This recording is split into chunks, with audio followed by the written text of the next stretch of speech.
The Island of Dead Dolls. Island ama dolgi dol ngakta laiba. Mafam khuding dolgi dol ngakta laiba. Mexico City gi khapangna piklaba island ama lay. Aduga island asigi akoibada isingi iyada angoba lay su satli masing lakamdana tawri. Ising wathakta white lily loidana island asigi mathakta fajaraba lake amasu lay. Amasung akoibado jungle gi jungle ngaktani. Adubu angakpati jungle asigi mafam khudingda khongkap khudingda u khudingda masing lak ngamdana dol sing yanduna laikri.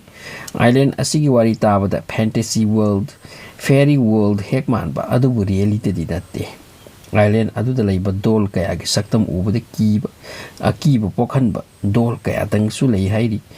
Taaduna laibana kongaini mangak tatpa makok tatpa mamit laiba kasu.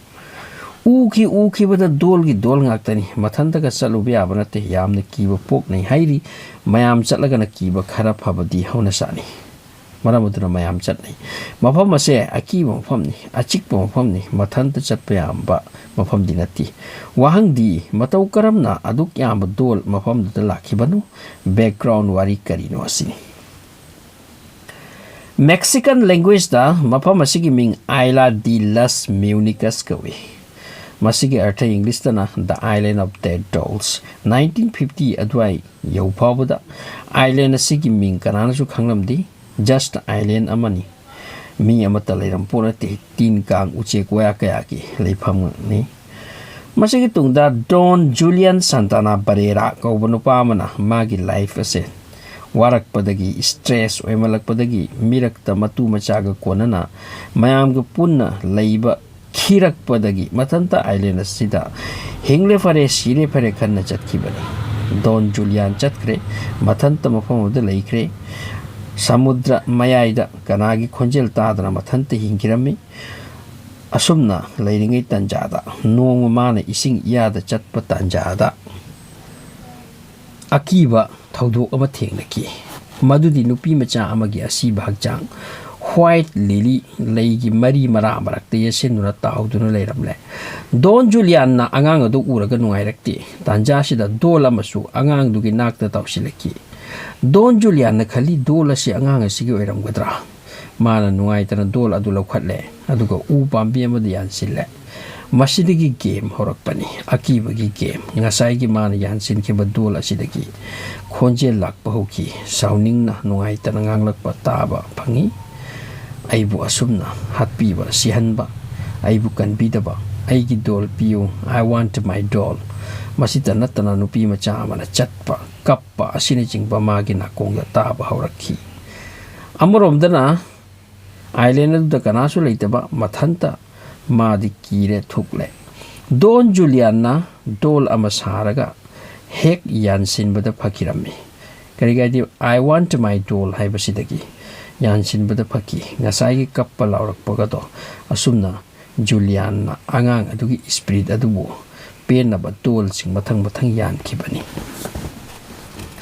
wari man asumna su hai island macha asigi nakta tribal kanglup ama leirami makoi de chat na bi ama leirami wadi island asida laklaga tribal sing aduna angang macha sing mama sing na ising da namlaga hadli balidan tawbani katpani sodai duna asumna tawrabadi family adugi langji ki pap mahapap loin kok I khanarami Don Julian na angang asiba ama thengna kibado maman hatpiramba bali tawthoklamba angang oigadra asumna sili nei amasung angang adubu bhut na sayonduna wana si kibado adugi maicha khangbani haina suli nei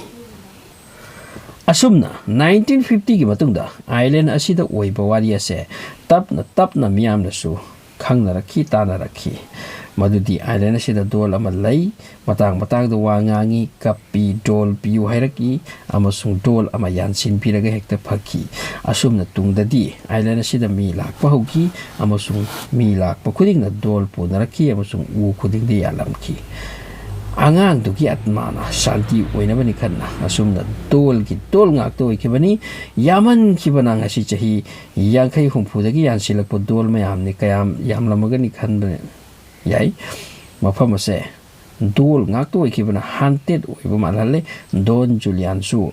magna chahi kuntra hinglamaga ngasai nupi macha amana tawramkiba aduda siduna taduna leiramba thengna ki hairi